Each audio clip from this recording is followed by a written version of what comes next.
এই নতুন বছরটা আমরা যেন বেশি বেশি আল্লাহর শুকরিয়া দিয়ে নতুন বছরটাকে সমৃদ্ধ করতে পারি, বেশি বেশি যেন আল্লাহর ইবাদত করতে পারি।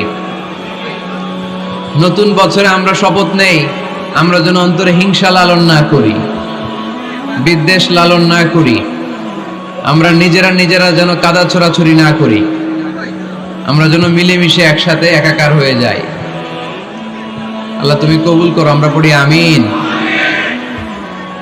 60টা জিনিস মানুষ মরে যাওয়ার পরে তার কবরে পৌঁছতে থাকে। ইন্না মিম্মা ইয়ালহাকুল মুমিন মিন হাসানাতিহি বা'দা মাউতিহি, মানুষ মরে যাওয়ার পরেও যে 60টা জিনিস তার কবরে পৌঁছায় তার মধ্যে একটা হচ্ছে মসজিদান বানাহু, সে যে মসজিদ বানিয়ে গিয়েছে ওই মসজিদের সওয়াব। সুবহানাল্লাহ পড়েন। আপনি টাকা দিয়ে মসজিদ বানিয়ে দিলেন, ওই মসজিদে মুসল্লিরা নামাজ পড়ে, রোজাদাররা এসে ওখানে ইফতার খায়, তাহাজ্জুদ আদায়কারীরা তাহাজ্জুদ পড়ে, তাদের সওয়াবের কমতি হবে না, কিন্তু তাদের সওয়াবের একটা পার্সেন্টেজ সওয়াব যে ব্যক্তি মসজিদ বানালো তার আমলনামায় আল্লাহ ঢুকিয়ে দেয়। সুবহানাল্লাহ বলতে পারলেন না? হে নামাজি আমার ঘরে নামাজ পড়ো আজ, দিল মে তোমার চরণ তলে হৃদয় যায় নামাজ। হে নামাজি আমার ঘরে নামাজ পড়ো আজ, দিল মে তোমার চরণ তলে হৃদয় যায় নামাজ। পড়েন আল্লাহু আকবার। কি সুন্দর লিখেছেন কাজী নজরুল ইসলাম। কাজী নজরুল ইসলাম খুব সুন্দর করে বলেছেন, মসজিদেরই পাশে আমায় কবর দিও ভাই, ঠিক কিনা? মসজিদেরই পাশে আমায় কবর দিও ভাই, যেন গোরে হতে মুয়াজ্জিনের আযান শুনতে পাই। আমার গোরের পাশে দিয়ে ভাই নামাজিরা যাবে, পবিত্র সেই পায়ের ধ্বনি এ বান্দা শুনতে পাবে। গোরা যাব হতে গুনাহগার পাইবে রেহাই, মসজিদেরই পাশে আমায় কবর দিও ভাই। কত মানুষ নামাজি ভাই মসজিদাঙ্গিহীনাতে, আল্লাহর নামের জিকির করে লুকিয়ে গভীর রাতে। আমি তাদের সাথে ওই আল্লাহর নাম জপতে চাই, আল্লাহর নাম জপতে চাই। পড়েন সবাই, মসজিদেরই পাশে আমায় কবর দিও ভাই, যেন গোরে হতেও মুয়াজ্জিনের আযান শুনতে পাই। চিল্লায় পড়তে হবে আমিন। কি দরদ ছিল আমাদের জাতীয় কবি কাজী নজরুল ইসলামের, মসজিদের পাশে আল্লাহ তুমি আমার কবর দিও। আল্লাহ এই দোয়াটা কবুল করে নিয়েছে, ঠিক কি না? ওনার কবরের পাশে মসজিদ আছে না নাই? আছে। এজন্য মসজিদের সাথে সম্পর্ক জুড়ে দেওয়া এটা ইমানদারের আলামত, আর মসজিদকে ঘৃণা করা এটা মুনাফিকের আলামত। এজন্য আমরা যেন আমাদের হৃদয়টাকে মসজিদের সাথে জুড়ে দেই, মসজিদের সাথে যেন সুসম্পর্ক থাকে। মসজিদ সবার, মসজিদ নিয়ে দলাদলি নাই। দলাদলি আছে অনেক জায়গায়, হানাফি মসজিদ, আহলে হাদিস মসজিদ এরকম আমরা দেখি বা শুনি, এটা ঠিক না। হানাফি মসজিদ বলে কোনো কথা নাই, আহলে হাদিস মসজিদ বলে কোনো কথা নাই। মসজিদ সবার। ছোট্টখাট্ট বিষয় নিয়ে মসজিদে মারামারি, একজন হাত তোলে আরেকজন তোলে না, কিলাকিলি আছে না নাই? একজন বলে জোরে আমিন, আরেকজন আস্তে আমিন, মারামারি আছে না নাই? এগুলো কি মারামারি করার কোনো বিষয়? কথা বলেন। সালাতে ফরজ আছে, ওয়াজিব আছে, সুন্নাহ আছে। খেয়াল করে বুঝবেন, ফরজ যদি নষ্ট হয় সালাত ভঙ্গ হয়, you have to repeat your সালাত। ওয়াজিব নষ্ট হলে সালাত ভঙ্গ হয় না, নতুন করে পড়া লাগে না, সেজদায় সাহু দিলেই সালাত আদায় হয়ে যায়।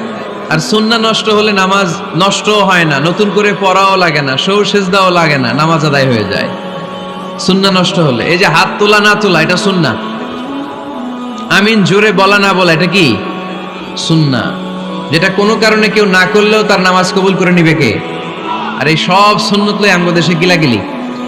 মৌলভীবাজারে মাশাআল্লাহ এগুলা নাই, এখানেও আছে। এগুলার অবসান ঘটুক, আমরা চাই কি চাই না? আর কত এই ছোটখাটো বিষয় নিয়ে আমরা এই বিভেদের প্রাচীর আর দেয়ালকে উঁচু করব আমাদের মাঝখানে? কবে আমরা ঐক্যের সিন্ডিকেট করব? কবে? আর কবে সাদা মনের মানুষ হব? কবে?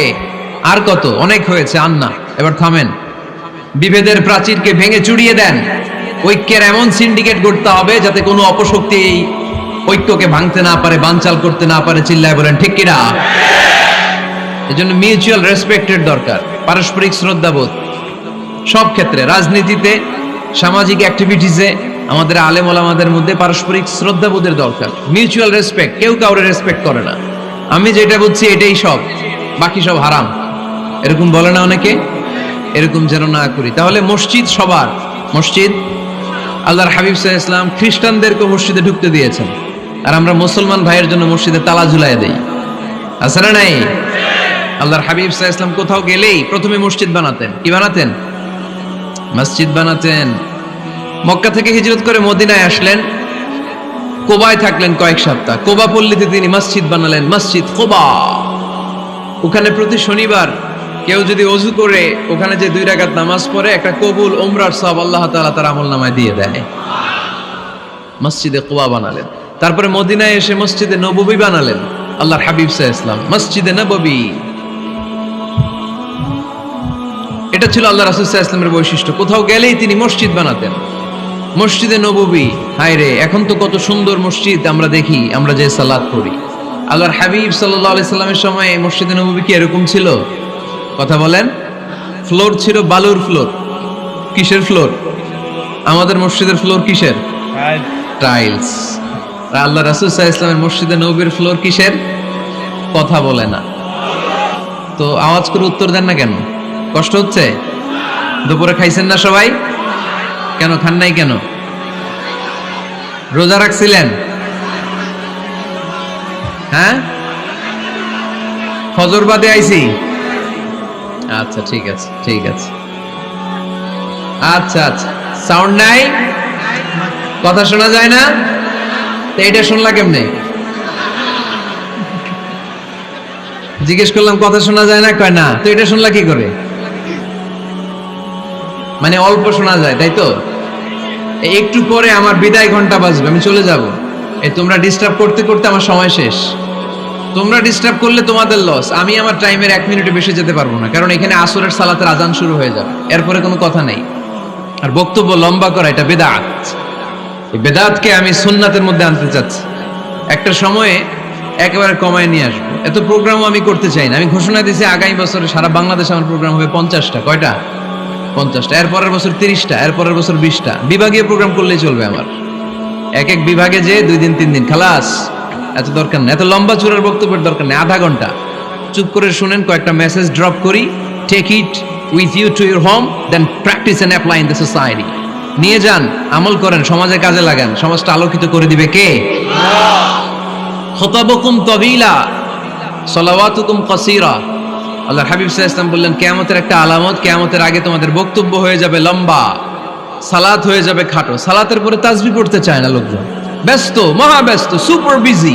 কোত্থেকে আসলে এই ব্যস্ততা? আপনি রবের সাথে মুনাজাত, না যাই উনাজি মুনাজাত, আপনার রবের সাথে একাকী নীরবে কথা বলতে মনে চায় না আপনার? এত তাড়াহুড়ো কিসের? ধীর স্থির হন, একটু স্থির হন, একটু মনোদৈহিক প্রশান্তি অর্জনের চেষ্টা করেন। সব সময় ব্যস্ত, ধাক্কাধাক্কি, উচ্ছৃঙ্খলা, এগুলো আমাদেরকে শেষ করে দিয়েছে। এজন্য লম্বা চোরা বক্তব্য ঠিক না। বক্তব্য শুনতে আমাদের ভালো লাগে, আমল করতে ভালো লাগে না। বক্তব্যটা শেষেই সিগারেট ধরায়, আছে না নাই? মাহফিল শেষেই বিড়ি ধরায়, কয় চমৎকার ওয়াজ করছে হুজুরে। ওয়াজটা সেরকম হয়েছে, অনেক কণ্ঠ সুন্দর হুজুরের। এতদিন ইউটিউবে দেখছি, আজকে সরাসরি দেখাইছি, আছে না নাই? তো কি লাভ হয়েছে? লাভটা হয়েছে কি? এই যে মাহফিল শেষে বিড়িটা ধরাইলেন আর গেলেন, কোনো লাভ হয় নাই। এগুলো থেকে বেরিয়ে আসতে হবে। বছরের পর বছর আমাদেরকে শেখানো হয়েছে একভাবে, কেউ এই পরিবর্তনের আওয়াজ তোলে নাই। আওয়াজ আপনাকে তুলতে হবে। আওয়াজ তোলার জন্য এত মানুষ লাগে না, আপনি একাই যথেষ্ট। আপনি দাঁড়ান না সামনে, দেখবেন আপনার সামনে কেউ টিকে থাকতে পারবে না, ঠিক কিনা? কিন্তু আপনার শক্ত সিদ্ধান্ত লাগবে, পরিবর্তনের জন্য শক্ত মানসিকতা লাগবে যে আমি পরিবর্তন করতে চাই। We have to change. যুগ জামানা পাল্টে দিতে চাই না অনেকজন, এক মানুষই আনতে পারে জাতির জাগরণ।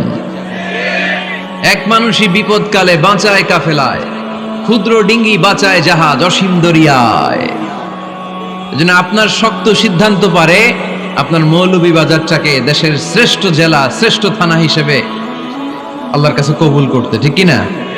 এজন্য লম্বা চূড়া আলোচনা ঠিক না, ছোটখাটো অল্প কয়েকটা মেসেজ নিয়ে যেতে পারলেই that's enough. One of the minor sign before the day of judgment, your Islamic lectures will be very longer and your salah 5 times a day will be shorter. কিয়ামতের আগে বক্তব্য লম্বা, নামাজ খাটো, তাসবিহ পড়ে না, ব্যস্ত, মহাব্যস্ত। এই মহাব্যস্ততা ছাড়েন, কোরআন সুন্নাহর দিকে ফিরে আসেন। বরকত দিবে কে? বিশ্বনবীর মসজিদে নববীর ফ্লোর বালুর ফ্লোর ছিল, আমাদের ফ্লোর টাইলস। আল্লাহর হাবিব সাল্লাল্লাহু আলাইহি ওয়াসাল্লামের মসজিদে বালি নিচে, এই বালিতে নামাজ পড়তেন। বৃষ্টি হলে কাদামাটি হয়ে যেত, কাদামাটিতেই সেজদা করতেন। সেজদা করলে কাদার মাটি আল্লাহর হাবিব সাল্লাল্লাহু আলাইহি ওয়াসাল্লামের নাকে আর কপালে লেগে যেত। তিনি সালাম ফিরিয়ে সাহাবাদের দিকে মুখ ফিরিয়ে বসলে দেখতেন প্রতিটা সাহাবীর নাকে আর কপালে কাদার মাটি মিশে আছে। তার মানে প্রিয় নবী সাল্লাল্লাহু আলাইহি ওয়াসাল্লামের মসজিদে নববী ছিল কাঁচা, কিন্তু মুসল্লি ছিল পাকা।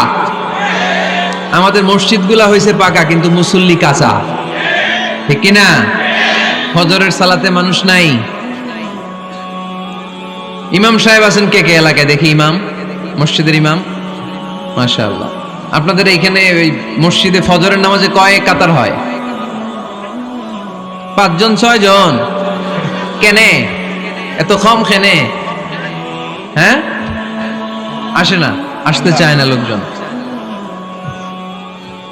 তো এই যে 5-6 জন ফজরের সালাতে, কল্পনা করতে পারেন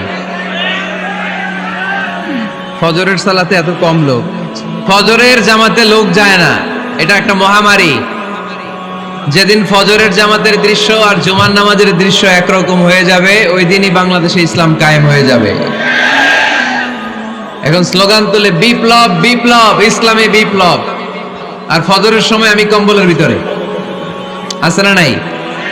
কোনো বিপ্লব হবে না। ফজরের নামাজ জামাতে পড়ুন, সকালটারে বরকতময় করে দিবে কে?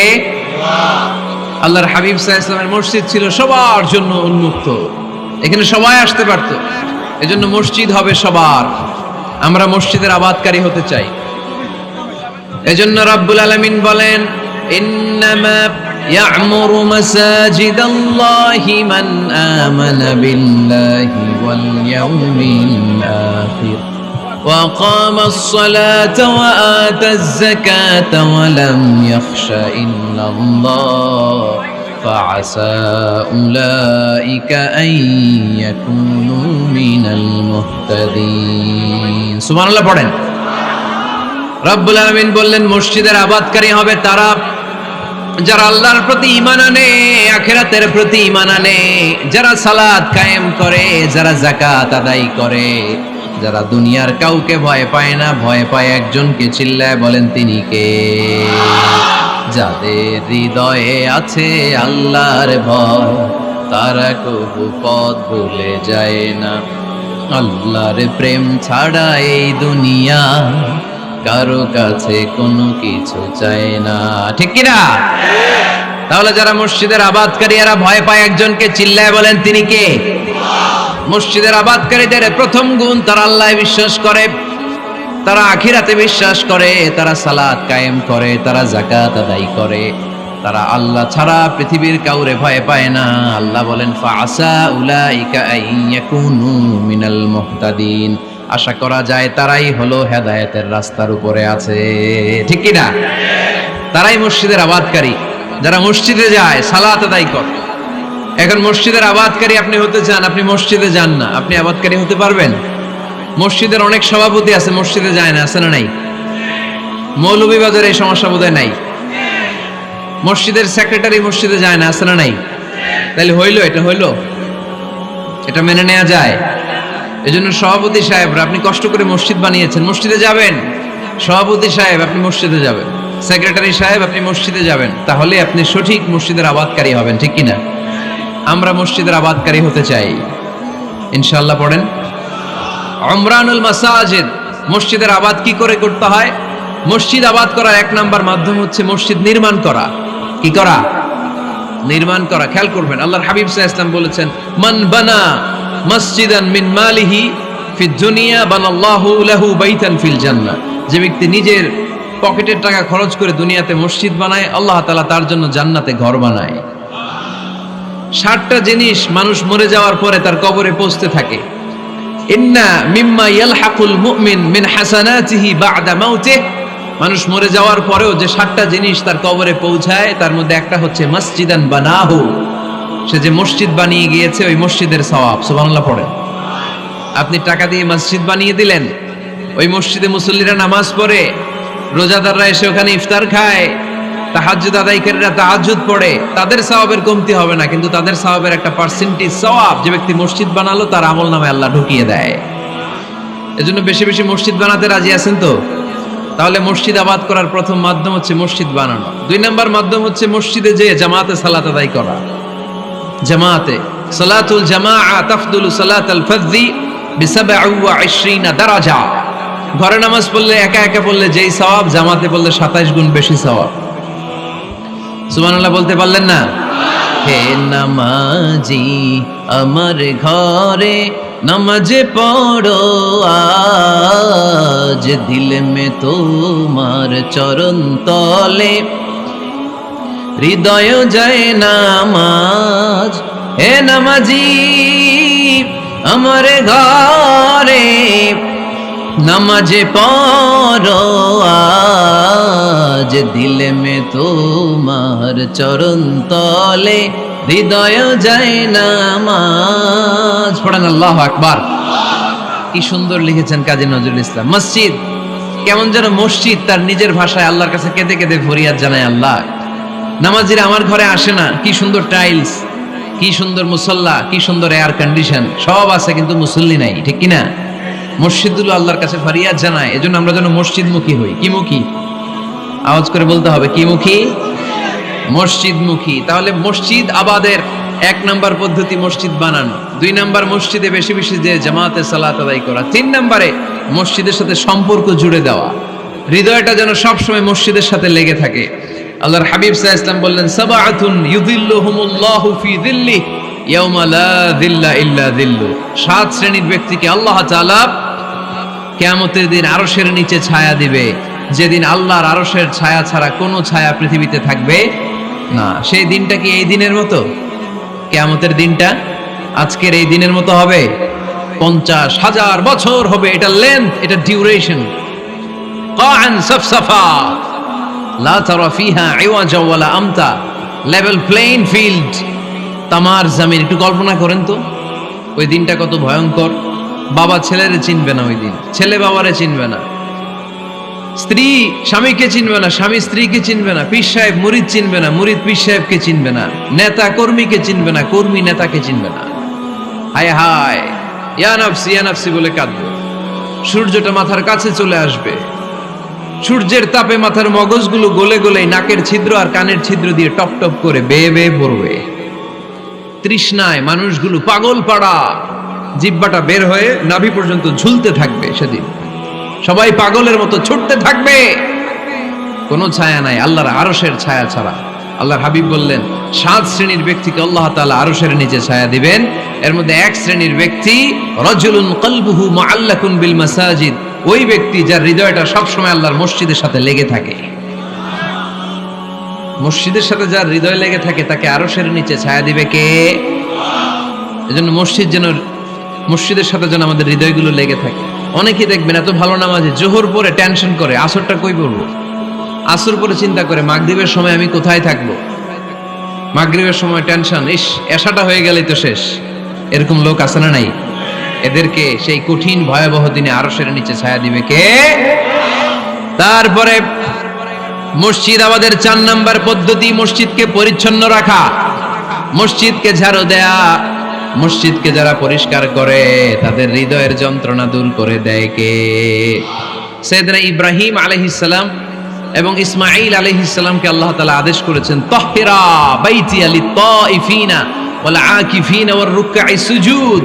হে ইব্রাহিম, ইসমাঈল, বাপ বেটা দুইজন মিলে মসজিদ ঝাড়ু দাও। কি ঝাড়ু দাও? মসজিদেরি ঝাড়ু বড়দার ও কমারে হাত শোনো আমারে মুনাজাত পড়েন। শোনো শোনো ইয়া ইলাহি আমারে মুনাজাত, শোনো আমারে মুনাজাত পড়েন। আমিন। মসজিদ ঝাড়ু দেওয়া মসজিদ আমাদের অন্তর্ভুক্ত। আপনারা কেউ কোনোদিন মসজিদ ঝাড়ু দিয়েছেন নাকি? কে কে দিয়েছেন দেখি? সবাই সবাই মসজিদের খাদেম, মাশাআল্লাহ। আমিও দিছি মসজিদ ঝাড়ু, অনেক দিছি, মাশাআল্লাহ। আল্লাহ তুমি কবুল করো। যাদের হৃদয়ে বড় জ্বালা, ফ্যামিলিতে সুখ নাই, শান্তি নাই, তারা হৃদয়ে প্রশান্তি আনতে চাইলে এতিমখানায় যাবেন, এতিমের মাথায় হাত বুলিয়ে দিবেন, এতিমের মুখে খাবার তুলে দিবেন। আপনার হৃদয়টারে নরম করে দিবে কে? আল্লাহর ঘর মসজিদে যাবেন, নিজ হাতে মসজিদটারে একটু পরিষ্কার করে দিবেন, আপনার জীবনটারে উজালা করে দিবে কে? তাহলে এগুলো করার মাধ্যমে আমরা মসজিদের আবাদ করতে চাই। আমরা মসজিদের আবাদকারী হতে চাই কি চাই না? আল্লাহর ঘর মসজিদ আবাদ করার মতো শ্রেষ্ঠ কাজ পৃথিবীতে হতে পারে না। এই মসজিদের কিছু আদব আছে, আল্লাহ রাসূল সাল্লাল্লাহু আলাইহি ওয়াসাল্লাম বলেছেন এই আদবগুলো মেনটেন করে যেন আল্লাহর ঘর মসজিদের সাথে আমরা ব্যবহার করি। মসজিদের 1 নম্বর আদব হচ্ছে মসজিদে ওযুর সাথে প্রবেশ করা। কিসের সাথে? ওযু করে পরিচ্ছন্ন হয়ে মসজিদে প্রবেশ করা। এজন্য অপবিত্র অবস্থায় গোসল ফরজ, এরকম অবস্থায় মসজিদে ঢোকা যাবে? কথা বলেন, ঢোকা যায়? যেই নারীদের মাসিক চলতেছে, মেনস্ট্রুয়েশনাল পিরিয়ড চলতেছে, ওই নারীদের পক্ষে মসজিদে ঢোকা জায়েজ আছে? নাই। তাহলে এটা হলো 1 নম্বর আদব। মসজিদে ঢোকার সময় কি করে ঢুকবো? ওযু করে। আওয়াজ করে বলেন, কি করে ঢুকবো? ওযু করে। 2 নম্বর আদব হচ্ছে মসজিদে যাওয়ার সময় সবচেয়ে ভালো জামাটা পরে যাব, সবচেয়ে ভালো পাঞ্জাবিটা পরে যাব। জান তো আপনারা? না সবচেয়ে সিরাটা পরে যান? হ্যাঁ, অনেকের নামাজের জন্য একটা পুরান জামা আছে, সিরা পাড়া, এদিকে হাত উঠাইলে এদিকে দেখা যায়, আছে না নাই? সবচেয়ে সিরা পাড়াটা রাখে নামাজের জন্য, কপাল পোড়া। আর সুন্নাতে খাতনার অনুষ্ঠানে গেলে মাশাআল্লাহ লেহেঙ্গা গায়ে দিয়ে যায়, আছে না নাই? না, আপনি ইবাদতের জন্য সবচেয়ে সুন্দর জামাটা রাখবেন। এজন্য রাব্বুল আলামিন বলেন, ইয়া বানি আদম খুযু জিনাতাকুম ইনদা কুল্লি মসজিদ। ও বনি আদম, তুমি যখন আল্লাহর ঘর মসজিদে ঢুকবা, ও বনি আদম, তুমি যখন নামাজের মুসল্লায় দাঁড়াবা, তোমার সবচাইতে দামি, সবচাইতে সুন্দর জামাটা গায়ে দিয়ে তুমি নামাজে দাঁড়াও। ঠিক কি না? তাহলে এখন মসজিদে যাওয়ার সময় কি গায়ে দিয়ে যাবেন বলেন? খিতা করবাইন? হ্যাঁ, মাশাআল্লাহ। হ্যাঁ, সবচেয়ে ভালো কাপড়টা আয়রন করে পারফিউম মেখে তারপরে আমরা যাব। রাজি আছেন তো? 3 নম্বর আদব হচ্ছে মসজিদে ঢোকার সময় বাম পা দিয়ে ঢুকতে হয়।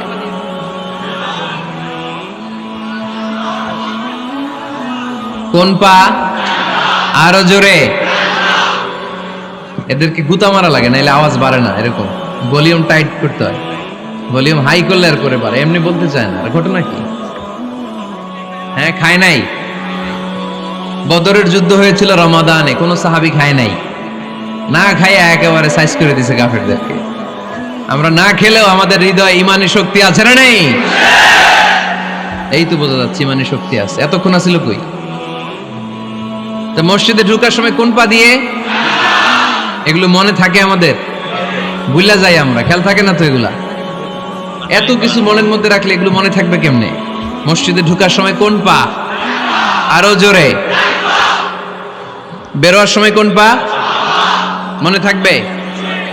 মসজিদে যখন ঢুকবেন ডান পা দিয়ে ঢুকবেন, আর দোয়া পড়বেন, আউযু বিল্লাহিল আযীম ওয়া বিওয়াজহিল কারীম ওয়া সুলতানিহিল কদীম মিনাশ শাইতানির রাজীম। বিষ্ণু সাল্লাল্লাহু আলাইহি ওয়াসাল্লাম বললেন, যে ব্যক্তি মসজিদে ঢোকার সময় এই দোয়াটা পড়বে, শয়তান আফসোস শুরু করে। সে বলে, হায় হায়, আজকের দিনের জন্য, সারা দিনের জন্য তো তুই আমার ওয়াসওয়াসা থেকে বেঁচে গেলি। আজকের সারা দিনের জন্য তোরে আমি হারালাম, আজকের সারাটা দিন আল্লাহর পক্ষ থেকে প্রোটেকশন নিয়ে তুই বেঁচে গেলি। আজকের জন্য যা, কালকে তোরে আমি ধরবো। এজন্য এই দোয়াটা পড়ার দরকার আছে না? আউযু বিল্লাহিল আযীম ওয়া বিওয়াজহিল কারীম ওয়া সুলতানিহিল কাদীম মিনাশ শাইতানির রাজীম। 4টা বাক্যের দোয়া। মুখস্থ করতে কষ্ট হলে যে ইউটিউবে চলে যাবে আজকেই, ওখান থেকে শুনে আপনারা মুখস্থ করে নেবেন, এই দোয়াটা পড়বেন, তাহলে ওই দিনের জন্য শয়তানের ওয়াসওয়াসা, টেম্পটেশন, প্রভোকেশন থেকে আপনি আল্লাহ তাআলার প্রোটেকশনে চলে গেলেন। সুবহানাল্লাহ পড়েন। তারপর আল্লাহর হাবিব বললেন, ঢোকার আগে আমারে সালাম দাও। পড়বেন, আসসালামু আলাইকা আইয়ুহান নাবিয়্যু ওয়া রাহমাতুল্লাহি ওয়া বারাকাত। এই দুইটা জিনিস যখন করে ফেললেন, তখন ডান পা দিয়ে পড়বেন, আল্লাহুম্মা আফতাহ লি আবওয়াবা রাহমাতিক। সুবহানাল্লাহ পড়েন। আল্লাহুম্মা আফতাহ লি, ও আল্লাহ আমার জন্য তুমি খুলে দাও আবওয়াবা রাহমাতিক, তোমার রহমতের দরজা। তার মানে মসজিদে ঢুকলে রহমত পাওয়া যায় কি যায় না? মসজিদে ঢুকলে পাওয়া যায় রহমত, মসজিদের বাইরে রহমতের কথা আল্লাহ বলে নাই। মসজিদের ভিতরে রহমত। কোথায় রহমত? কোথায়? মসজিদের ভিতরে রহমত আছে না? তার প্রমাণ, মসজিদে ঢুকলেই শান্তি লাগে কেমন জানি, আর ঘুমে ধরে। মসজিদে ঘুমাইছেন কারা কারা দেখি? সবাই ঘুমাইছেন? আরে আমি কত ঘুমাইছি। জুমার নামাজের সময় যে কি ঘুম আসে, আসে আসে কমন পড়ছে, একেবারে কমন পড়ে গেছে। ঘুম আসে কারণ রহমত, রহমতের ঝিরি ঝিরি বাড়িধারা আল্লাহ তাআলা আরশের উপর থেকে নাজিল করতে থাকে। আর এই রহমতের কারণে হৃদয়টা প্রশান্ত হয়ে যায়, অনেকের ঘুমও চলে আসে, ঠিক কি না? এজন্য আল্লাহুম্মা আফতাহ লি আবওয়াবা রাহমাতিক, ও আল্লাহ তোমার রহমতের দরজাগুলো আমার জন্য খুলে দাও। এই দোয়া পড়লে রহমতের দরজা খুলে দেয় কে? আবার মসজিদ থেকে যখন বের হবেন তখন কোন পা দিয়ে? জোরে বলেন। বাম পা দিয়ে কি পড়বেন? আল্লাহুম্মা ইন্নী আসআলুকা মিন ফাদলিক, ও আল্লাহ তোমার কাছে আমি তোমার পক্ষ থেকে ফদল চাই, মানে রিজিক চাই। রিজিক দেওয়ার মালিক কে? তার মানে খুব সোজা সাপটা কথা হচ্ছে, মসজিদের ভিতরে পাওয়া যায় রহমত, আর বাইরে পাওয়া যায় ফদল বা রিজিক। বাইরে পাওয়া যায় কি? রিজিক। মসজিদের ভিতরে রিজিক আছে। তার মানে সারাদিন মসজিদে বসে থাকলে রিজিক মিলবে? নামাজের সময় নামাজ পড়তে হবে, কাজের সময় কাজ করতে হবে। এটাই হচ্ছে ইসলামের বিধান। নামাজের সময় নামাজ, কাজের সময়। আমি প্রশ্ন করব, আওয়াজ করে উত্তর দেন। নামাজের সময়, কাজের সময়, নামাজের সময়, কাজের সময়। এটা মনে থাকবে। এজন্য আল্লাহ বললেন, ফাইদা কুদিয়াতিস সালাতু ফান্তাশিরু ফিল আরদি ওয়াবতাগু মিন ফাদলিল্লাহ। যখন তোমাদের সালাত শেষ হয়ে যায়, আল্লাহর রিজিক অন্বেষণের জন্য আল্লাহর জমিনে তোমরা ছড়িয়ে যাও। নামাজের সময় আসবেন, নামাজ শেষ বের হয়ে যান। ফান্তাশিরু ফিল আরদ, জমিনে ছড়িয়ে পড়ো। নামাজ শেষ, চেয়ারম্যান সাহেব চলে যাবে ইউনিয়ন পরিষদের ভেতরে, ছাত্ররা চলে যাবে হাই স্কুলে, মেম্বার অফ দ্য পার্লামেন্ট চলে যাবে সংসদে, সেনাবাহিনীর লোকেরা চলে যাবে ক্যান্টনমেন্টে, ব্যবসায়ীরা চলে যাবে তাদের বাজারে, সিএনজি ওয়ালারা সিএনজি নিয়ে ব্যবসা শুরু করবে, রাস্তায় নেমে যাবে, চিল্লায় বলেন ঠিক কিনা? এটাই ইসলামের বিধান। নামাজের সময় নামাজ, কাজের সময়। আচ্ছা, তাহলে প্রথম সুন্নাত পেলাম, পবিত্র হয়ে ঢুকবো, ভালো জামা পরে ঢুকবো 2 নাম্বার। 3 নাম্বার, ঢোকার সময় কোন পা, বের হওয়ার সময়। 4 নাম্বার, মসজিদে ঢুকেই 2 রাকাত। মসজিদে ঢুকে কয় রাকাত পড়েন আপনারা? তাহিয়াতুল মসজিদ। মসজিদে আপনি ওয়েলকাম জানাবেন, ঢুকেই 2 রাকাত পড়বেন, ওযু করলেই 2 রাকাত। আল্লাহর হাবিব সাল্লাল্লাহু আলাইহি ওয়াসাল্লাম মসজিদে নববীতে জুমার খুতবা দিচ্ছেন। খুতবা চলাকালীন সময়ে এক সাহাবী এসে মসজিদের মধ্যে বসে পড়লেন। আল্লাহর হাবিব সাল্লাল্লাহু আলাইহি ওয়াসাল্লাম সাহাবীরে বললেন, দাঁড়াও। সাহাবী দাঁড়ালেন। আল্লাহর নবী জিজ্ঞেস করলেন, কেন বসে বললা? 2 রাকাত পড়ছো নাকি? সাহাবী বলে, পড়ি নাই। বিশ্বনবী বললেন, তাহলে তাড়াতাড়ি 2 রাকাত নামাজ পড়ে বসে যাও। সুবহানাল্লাহ পড়ো। 2 রাকাত পড়ো নাই তো পড়ো, দাঁড়াও, তারপরে বসো। দেখেন, খুতবা চলাকালীন সময়ে আমাদের খতিবরা কখনো খুতবা থামায়? কথা বুঝেন নাই? জুমার খুতবা আপনারা শুনেন না? খুতবা চলতেছে, ওই মুহূর্তে ইমাম সাহেবরা কখনো খুতবা থামায়? মাঝখানে কোনো ঝামেলা হলে থামায় না। প্রথম খুতবা শেষ, বসে, তারপরে দ্বিতীয় খুতবা। খুতবার মাঝখানে কোনো থামাথামি নাই। কিন্তু আল্লাহর হাবিব সাল্লাল্লাহু আলাইহি সাল্লাম কেমন খতিব ছিলেন দেখেন। আল্লাহর হাবিব সাল্লাল্লাহু আলাইহি সাল্লামের খুতবা দেওয়ার স্টাইল এন্ড অ্যাটিটিউড এবং আমাদের খুতবা দেওয়ার স্টাইল এন্ড অ্যাটিটিউড আল্লাহ রাসূল সাল্লাল্লাহু আলাইহি ওয়াসাল্লামেরটা কত প্রাণবন্ত ছিল।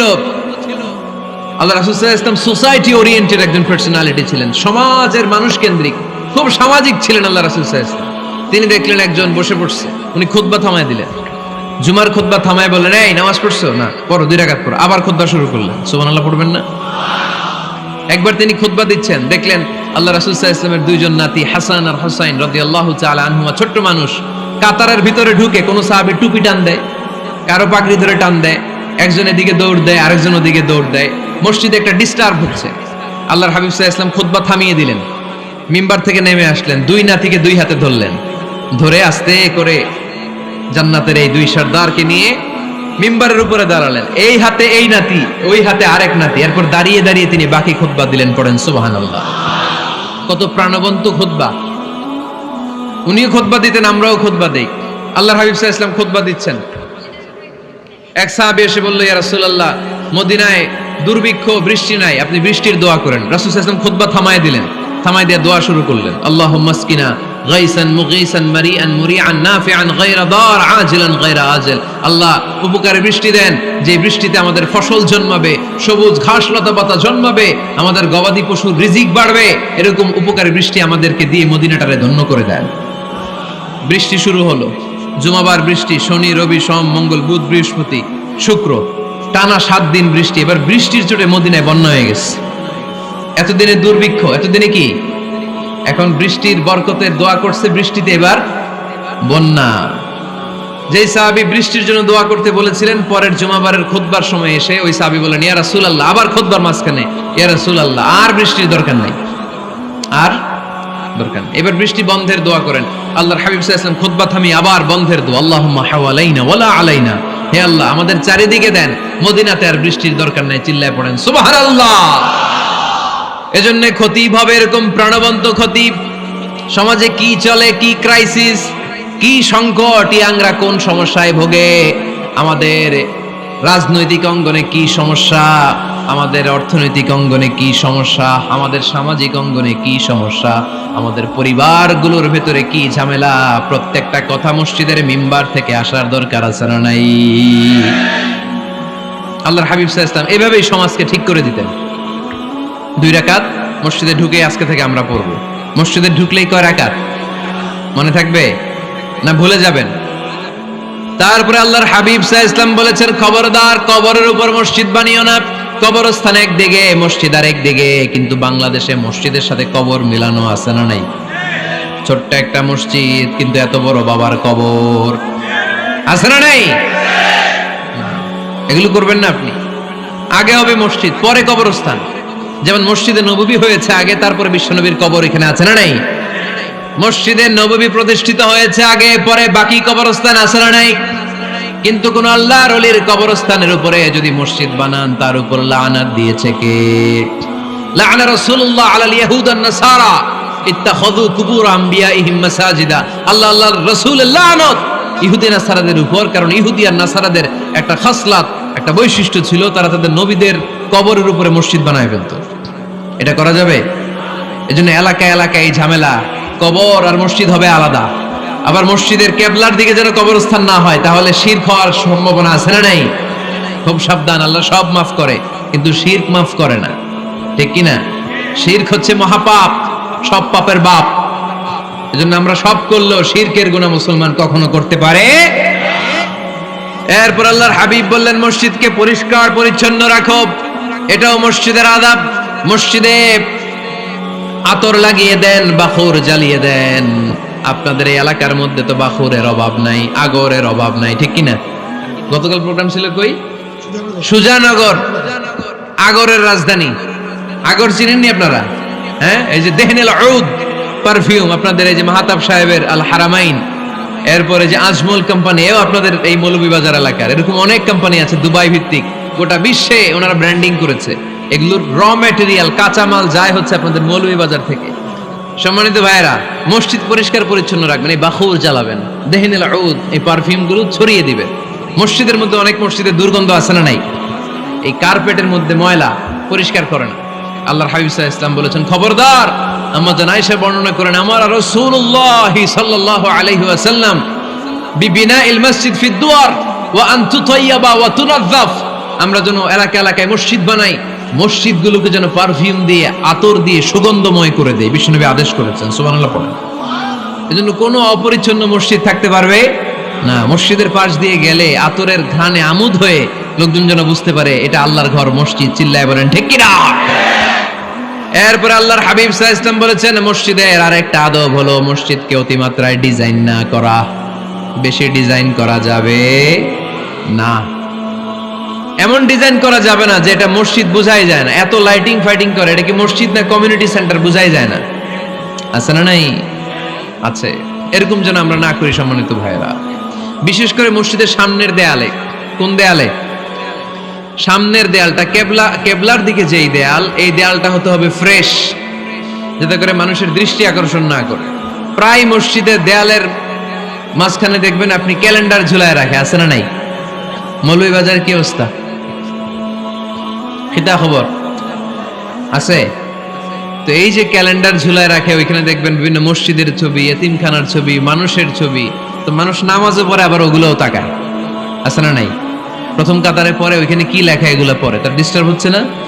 এই মুসল্লির দৃষ্টি যাতে অন্যদিকে না যায়, এটা খেয়াল রাখতে হবে। যদি পারা যায় মসজিদের সামনে কোনো ঘড়ি টড়ি চলবে না। ঘড়ি মসজিদের পেছনের দেয়ালে, সময়সূচি পেছনের দেয়ালে, সব পেছনে। সময় কয়টা বাজে ওটা ইমাম দেখলেই চলবে, ইমাম এভাবে দেখে নিবে, আপনারাও দেখে নিবেন। কিন্তু সামনের দেয়ালটা যত সিম্পল করা যায়। আল্লাহর হাবিব সাল্লাল্লাহু আলাইহি ওয়াসাল্লাম নামাজ পড়া অবস্থায় সামনে এমন কিছু রাখতেন না যেটার দ্বারা আল্লাহর হাবিব সাল্লাল্লাহু আলাইহি ওয়াসাল্লামের সালাতে মনোযোগ অন্যদিকে চলে যায়।